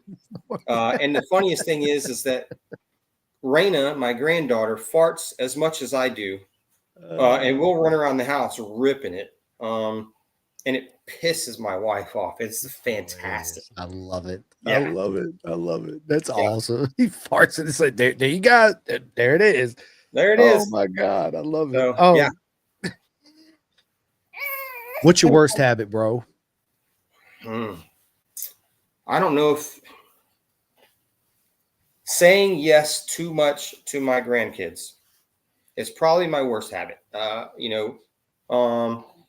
It's thanks, Dow, for popping in, brother. It's especially Raina, the little blonde. Anything she wants, I give her. That's probably my worst habit. Another bad habit I have is, hell, I got a lot, man. Probably the farting in my sleep thing might be the bad habit too. I'm not a perfect dude. Procrastination sometimes. That might be one of those things is, you can't see the rest of my garage, but it is a natural disaster. And I have procrastinated on cleaning it for quite a bit of time. The other one is work related. I absorb entirely more work than I probably should. I pride myself on being the guy that's really good at fixing or building programs. Like if I find a failed program, even if I shouldn't be trying to fix it, I just knee deep in it and try to fix a failed program. And then I end up doing way more work than I should. And then it leads people to continue to ask me to do way more work than I need to. So I think that's probably my worst habit, is allowing myself to be consumed with too much. Yeah, doing too much. I deal with that some too. I'm like you, man. I got to clean my garage out. It's a freaking nightmare mess. But I ain't been able to do nothing for the past 7 months because my wrist, right? I've been in a cast. So.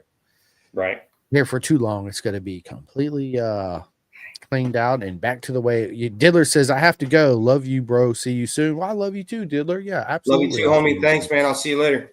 Yeah, thanks for tuning in. Cody says, Mom said starting projects and not finishing them. With a bunch of laughing emojis. Yeah, I'll blame that on my wife too. So Love being able to finish projects. Oh my God. I might get beat when they get back, but whatever.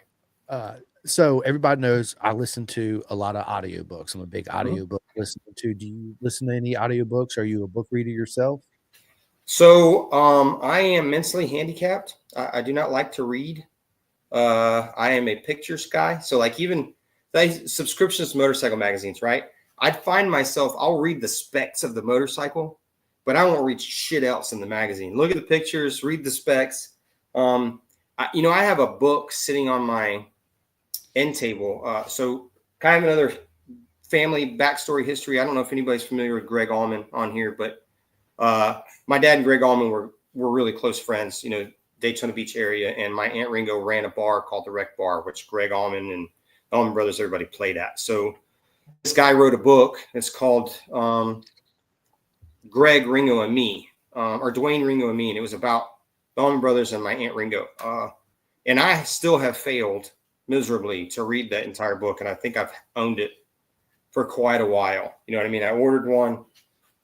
It's on my end table and I still haven't read that dang thing. So I think reading is my kryptonite. That's why I don't have a college degree yet. You know what I'm saying? It's because I hate reading. I don't know why. I love it. I love Yeah. it. Reading, the reading as far as physical reading, for me, it's shop manuals, right? My 51 shop manual, motorcycle shop. But anything else has got to be an audio book because I'd rather throw an earbud in and listen to it as I'm cooking or driving or at work or whatever. So yeah, I did Jocko Willink. I don't know if you ever heard of him. I know SF Jocko. guy. Yep. I listened to quite a bit of his, and then Ken Hill. I've listened to every Ken Hill podcast, and a lot of the Jocko podcasts. But I also don't have a lot of time throughout my day to listen to podcasts. You know what I mean? So in the car, that kind of thing. If I'm riding to work and I have the headset on my street helmet, that kind of thing. But those two podcasts mainly are ones that I have dug into, quite a bit, listened to. So yeah, I listen to them too as well. Ken Hill's good. Joe Ingram says Joe Rogan. Yeah, everybody listens to Rogan. Rogan's the go-to. I listen to Danny Jones. There's of course some motorcycle podcast. Pin the Gas. I listen to that one too. Oh, who's that guy? I don't know, man. I heard it was really good, but I've never heard of the Gas podcast. Yeah. I definitely pay attention to yours. I know. I'm messing with you quite a bit. No, you're right. I pay attention to that one quite a bit. So I tried my hand at doing podcasts. I had a podcast. I did about 10 episodes called The 10-Minute Mentor. It's about personal leadership and mentorship as a father, as a grandfather, as a leader in the Army, as a leader anywhere else. Called the 10-Minute Mentor, and it consumes. I tried to get it in as much as I could, and I made it the 10-Minute Mentor because most people don't have a lot of time, so all of them were 10 minutes. And then I don't remember what happened, but the podcast programs, they all started popping in and become different ones doing this one. And these small ones that I was using was phased out and no longer did them anymore. So I just never got back into it. I probably had 600 or 700 downloads, people downloading those podcasts, but I never kept on with it. Life became, a little bit crazier and I just didn't have time to do it. So it's a full-time job. I'll tell you that. It's yeah. Even I couldn't imagine doing 2-hour ones. I was doing 10-minute ones, and we're hour and 30 in one. We're hour and 30 in this almost, right? So yeah, exactly. Real quick, this is actually the book that I've been listening to. I'm big on I lost a bunch of weight. I'm still losing weight. But this was recommended by a buddy of mine. It's called Change Your Diet, Change Your Mind by Georgia. I don't know her. I can't. EDE is what I'll say. So, and that's kind of how I went on my journey, was listening to the food that I was eating, whatever it is. Listen to what your body's telling you, whether your nose gets stopped up, you start sneezing. It's because your body's having a reaction to a certain ingredient in that food, right? So you need to do process of elimination and find that and eliminate that and don't eat that no more, right? So yeah, exactly. Yeah, buddy, I'm with you on that. Something I found with diets as well is people don't prepare themselves properly. With my diet, I did a 5-day fast ahead of time, and then I started my diet off properly. So if people were to attempt a fast, even 24-hour fast, then you do two things. One, you prepare the body, but the other thing is preparing your mind. If you're not capable of just doing a 24-hour fast mentally, then you're going to have a really hard time with any diet, any major diet changes. You know what I mean? So if you start the diet off properly, this is what worked for me, right? And this is, of course, not every diet works for everybody. I went straight carnivore. So I did 5 days. I was going to be a 7-day fast. I did 5 days, and then I started I was really listening to my body, and when I felt my muscles taking 4 steps upstairs and my legs were tired, were burning, the muscles were burning, then I knew, okay, it's time to start feeding, right? So it worked very well. I lost quite a bit of weight, fairly quickly. And I feel fantastic. And I don't know if I feel fantastic because I've dropped 30 pounds from the heaviest I really have ever been, back down to, the weight that I was at when I was boxing. And, I feel really, really good. So prepare yourself properly for the diet, no matter what the diet is, no matter how you decide to do it. If you can't do a 5-day or 1-day fast just to reset everything, and you can't hold on to that mentally, then you probably should find something else, some other way to prepare you for anything else, because that's kind of a key indicator that you might not be able to hold on to the diet. Yeah, no, I'm a big advocate of fasting. The most I haven't done 5, I've done 4 days.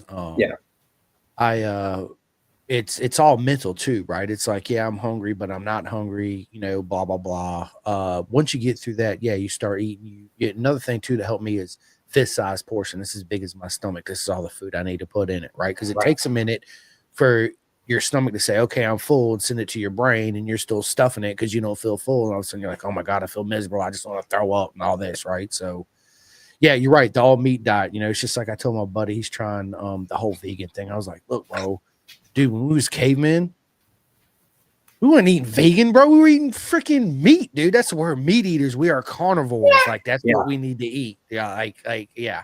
And I noticed since I did more of a whole carnivore diet that my energy's level went up. I feel stronger. I feel mentally more stable, if that's possible, right? And what goes on in here, but yeah, I'm with you, man. Congratulations. So anybody out there want to try it again, like Will said, not all diets work for everybody. Just go out there and listen to what your body's telling you. Do fast, because it absolutely helps. You need to fast, put your body in ketosis and all that good stuff. So yeah, let's go. So listen, we're coming up on the end of this, man. I got a couple more questions. The rest I'll say for our next one. But I want to ask you this: if you could have one superpower, what's the one superpower you would have, Will? Healing. I would love to be able to heal people from whatever they're battling. My mother-in-law, I called her mama, you know what I mean? Because that's how close we were. And she had been battling different things for a very long time. Fibromyalgia and diabetes and all these other different things. And if I had the power just to heal, not even myself, to heal other people from whatever's going on up here and in here, that's the superpower. Yeah, man, too many people are battling things that they shouldn't be battling, that they have no control over. 100%. You're the only friend that come on here and said that as far as a superpower, healing people. Everybody's like, teleportation, which would be super cool too, right? I mean, there's a lot of superpowers, but what you just said is real. Like, hey, I just want to heal everybody, and it just goes to show where your heart's at, and I love it. Absolutely amazing. Proper mega, as I always say, for sure. I do have a TT question for you, bro. Okay. So the list is long, but I'm only going to give you 2 names to choose from. So in your personal opinion, who had the greatest ever TT comeback after an injury, or just a comeback in general, right? So I'm going to go with Connor Cummins or Ian Hutchinson. Ian's was, bro. Ian's I think he's going to be back this year too, riding. Yeah, I think he's going to be back, man. He's still one of the only one. He is still the only one to do 5 race wins, sweep them all. He's the only one in history ever do it. So yeah, man, I love it, dude. I love it. So let me ask you this too, since you're a TT nerd, I got one more for you on the TT. Let's see, where'd it go, man? I wrote it down. I don't get a chance to ask it but Dunlop. I love it, dude. Michael or Robert, right? Which one we talking about? Joey? Dude, in 1961, Honda won their very first TT race. Who was the rider?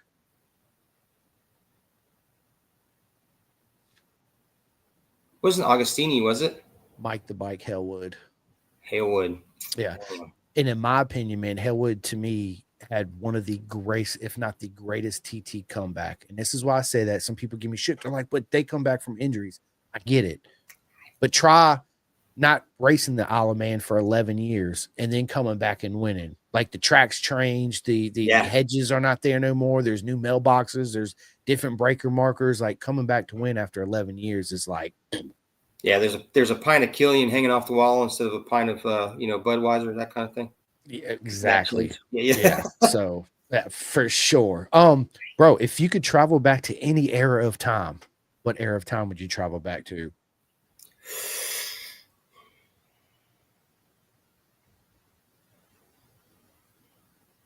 The 50s. I feel like the 50s was the era, industrial type stuff all across the world, but the 50s was where cars and motorcycles, the technology step in the 50s was super huge, right? And then again in the end of the 60s and the 70s, there was another huge step in technological advance. So and it goes for everything. I think the 50s. And also, man, that stuff, I've seen some of that 50s stuff, the swing dancing crap, and that just seems like a pretty cool era to be part of. You know what I mean? Dude, yeah, absolutely, man. I think it would be, I would love to. When I ask that question, I think of to myself, like, man, what time and era? But my question would be, man, there's so many great times and eras. Like, I would like to see all of them, even if it was for a day. Just spend like teleportation. That's why I think teleportation would be cool. I'd be like, dude, I'm going back to where the pyramids were being built in Egypt, and boom, I want to go back to this, and boom, So yeah. Could you imagine that though, being able to take something back with you? So let's say, for instance, I'm a Honda guy, pretty much Honda guy through and through. I mean, obviously the Aprilia is a monster, but imagine take a new Triple R, right, and just go back to 1990 and say, hey, this is what you're making now. You know what I mean? In the future, why don't you go ahead and start working on that? You know what I mean? And could you imagine the step in technology at that point? We'd be flying. We wouldn't be riding on their street. We'd be flying, and we'd be doing this. Yeah. Right. And of course, well, I want to give Honda the edge in racing. You know what I'm saying? So I'll go back there and give them a little, hey, let's go. A little bonk. Hey, step it up, Bubba. Let's go. Yeah. Step it up. Dude, you should have built a V5 for the street, Honda. Exactly. Where's my new RC51? Bro, in my 2025. We've been waiting on it. Yeah, dude, that's what we want. Dude, I wish they would make a new Honda RC51. That would be yeah, absolutely magical. Dude, if you were to plan a bank robbery, who's coming with you? My wife. Because she's a savage. Sutter would definitely go with me.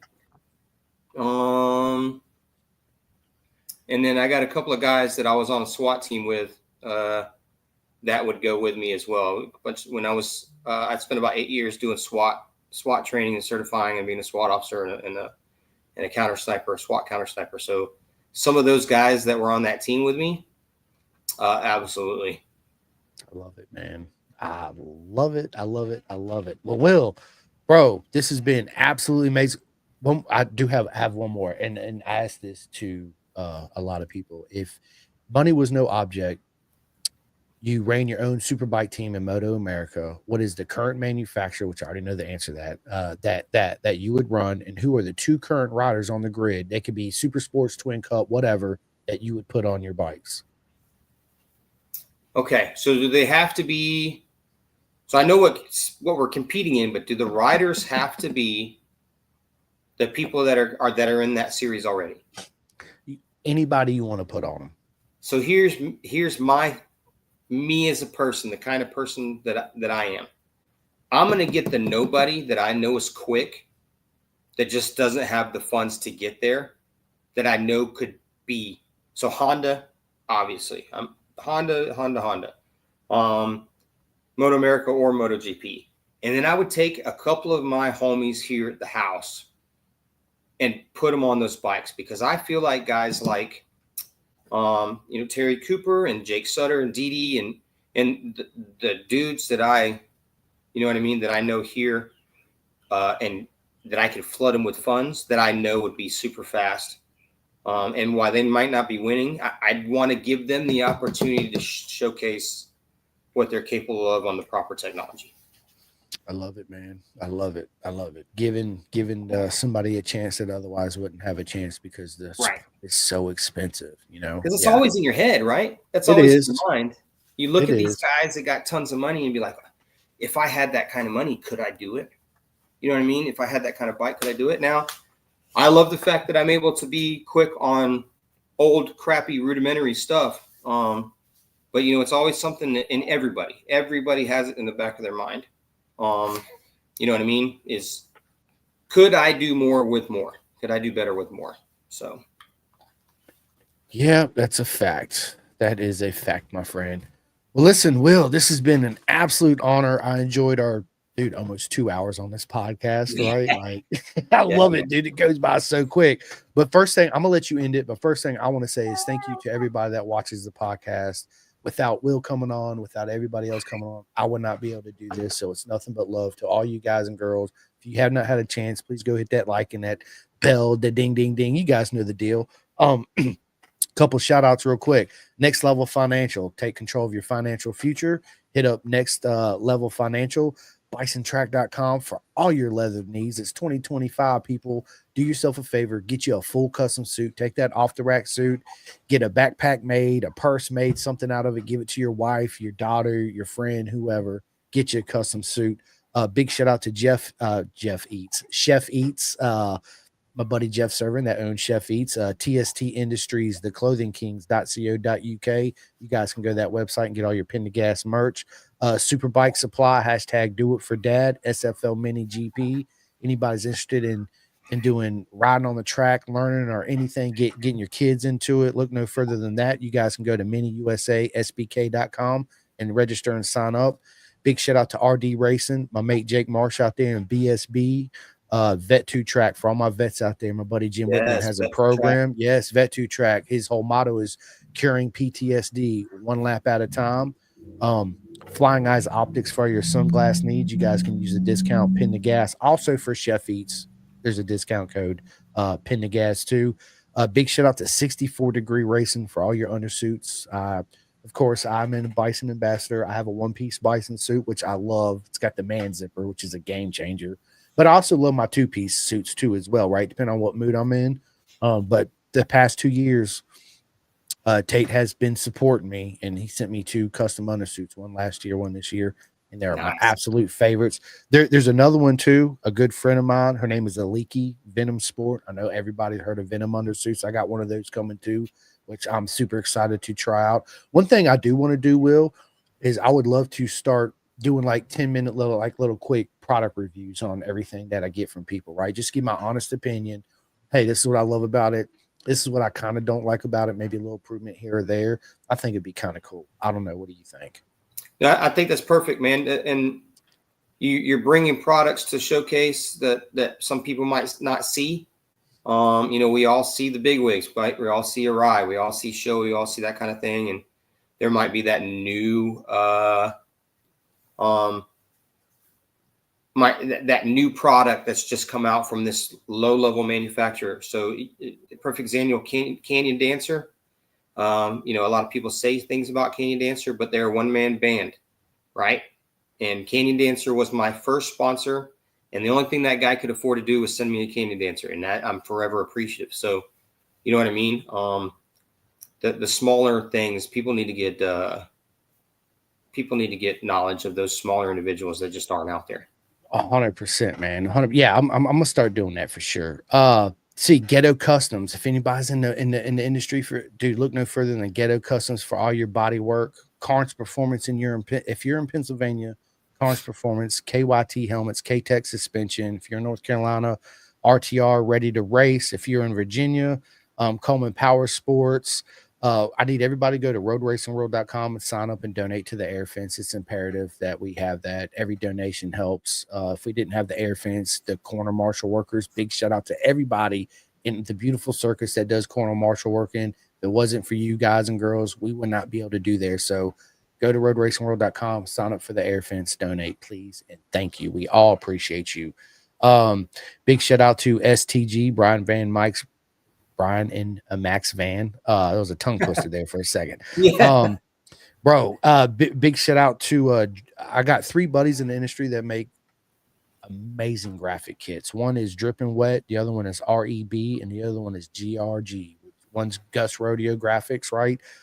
Reese Brody, REB Graphics, which everybody knows him, and Drippin' Wet, which everybody knows Chris Grizzle, right? So yeah, big shout out to BTR Build Train Race Program. I'm a huge fan of them. Heck yeah. Race, dude, I love them. They're frick. I can't wait to go to VR and hang out. Dude, I love the oddball stuff, man. Me too, man. Yeah, me too. That's what keeps people interested in the sport too, like the super hooligans and the bagger racing. It's fresh, it's new, it's new investors want to invest and all that good stuff. So yeah, man. Big shout out to Turn 12, King Performance, and Obsession Engineering, man. I got a lot, but Will, dude, it's been an absolute honor to have you on here. Yeah, tell everybody where they can find you, all that good stuff, mentorship, where they can sign up and get some coaching from you and all that good stuff. Yeah, so if you're a United States soldier, you can sign up through the Army Safety Center website. Safety.army.mil, sign up any for Motorcycle Safety Foundation based courses to get your motorcycle licenses. You can reach out to me directly on Facebook, William Pendleton. You'll see the RC51 in there, so you can't miss me, number 81, and reach out. And while I'm not an active coach on the track, I do. I'm willing to give you any bit of knowledge I can, and understand that I don't know everything, and I'm still learning every day. So that's something to understand as I'm forever evolving. The other big thing is I want to thank quite a few people. I can't thank them all, but my wife, above and beyond my wife, my kids, this little joker that's kicking me right now. That Canyon Dancer, again, Kent Stubbs, Canyon Dancer. Well, does Pitbull make a fantastic product? Absolutely. But Kent's been in the business for 100 years, and he's a small guy who makes a couple products that work. And when I first started racing in 2010, I had no races completed. I was looking for people to help me pay for stuff, and he's the only guy that talked to me, and only guy that gave me something. So Kent Stubbs.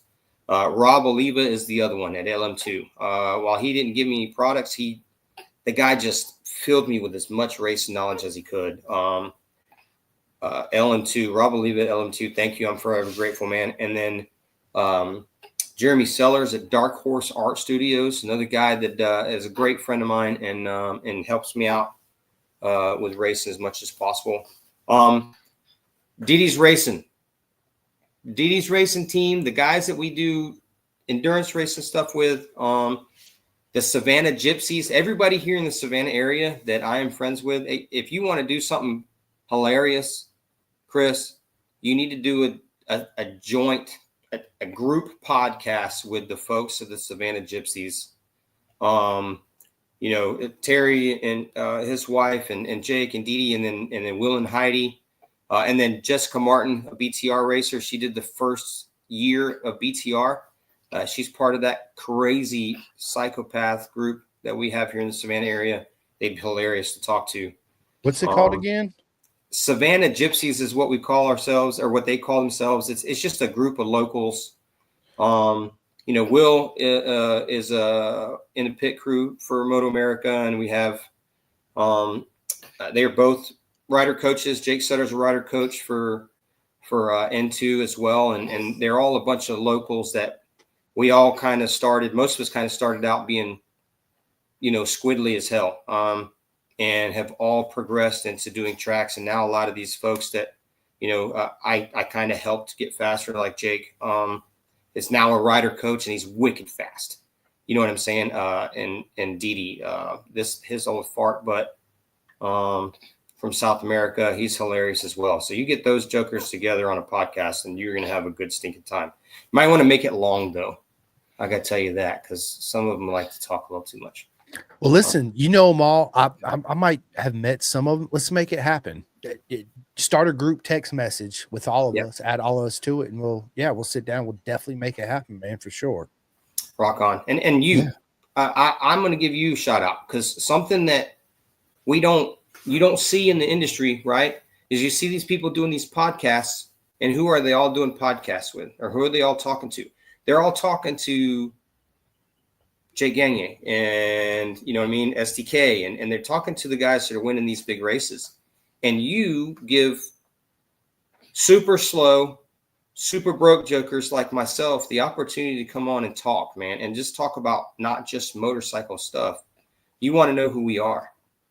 And that's something that I love about your podcast, is you talk to the little guys and girls that, you know what I mean, we do this stuff out of our garage, and we roll up in an open trailer with a broke 1996 Ram, you know what I mean, to go to the track, and we spend all our money doing this stuff, you know what I mean? And that's, I feel like that's important, because the other part of this is that the people that are big sponsors, you know who they don't see? They don't see all these people that are down here. So you putting these faces out here for all these people, that you could have the next potential, you know what I mean, Ben Spees, the next potential person that nobody knew was there until your podcast showed their face. So thank you, man. Thank you for opening everybody else up in the sport who's not on the main grid in Moto America. Thank you for showing us off, because you're the legend. You made me blush right there, and I'm not a big blusher, but thank you, man. The honor is absolutely all mine, and that's everything you just said summed it up. That's another reason why I do this. 100%, to give the voice to people that otherwise wouldn't have the voice. So it's very important to me. You know, that's how I want to help the sport grow and give back to the community that's given me everything, is getting the untold stories out there that needs to be told. Give the voice to people that otherwise wouldn't have a voice. It's a beautiful thing, and thank you so much. It's an absolute honor, for sure. Homie. All right, my man. Well, this has been a lot of fun. I'm gonna get off here. It's lunchtime. I'm gonna go out here. I got a buddy of mine who's actually putting in a fence. I got an old wooden fence. I got it taken down. He's putting up a black chain link fence now. So I'm gonna go out there and fire up the grill and feed him while he works, and watch him work. Bark orders. Do this, do that. Delegate, bitches.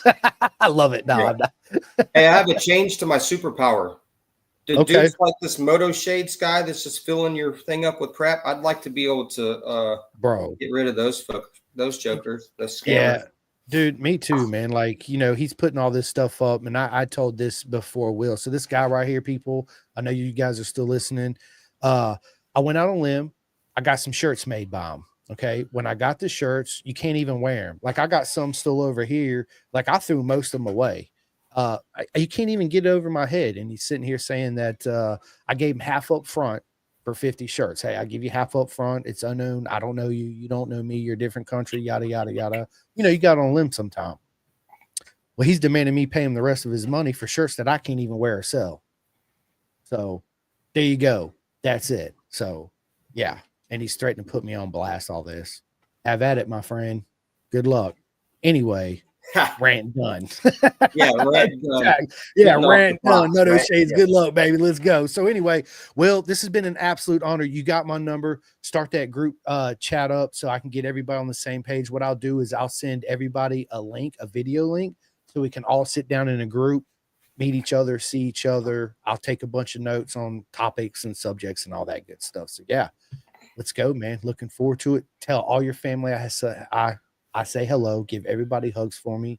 And man, I hope to see you and everybody at Atlanta at the end of the month for the Cycle Jam race. Even if you just pop in for an hour or two just to say hi, bro, it'd be an honor to have you there.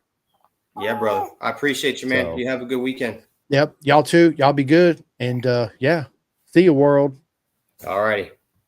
See you, bud. I'll give you a call. All right, brother. Later, bro. Calling all two-wheel enthusiasts, get ready to rev up your earbuds with Pin the Gas Podcast, the ultimate motorcycle racing podcast, hosted by Chris Simcoe, one of our very own excellent leaders here in Roanoke, Virginia. With expert analysis, behind-the-scenes stories, and exclusive writer interviews, Pin the Gas Podcast delivers the adrenaline rush of the racetrack straight to your ears. Whether you're a diehard fan or a curious newcomer, you'll gain insights that will transform how you watch and understand motorcycle racing. On your favorite podcast app, join Simcoe as he takes you on a high-speed journey through the world of motorcycle racing. Pin the Gas Podcast.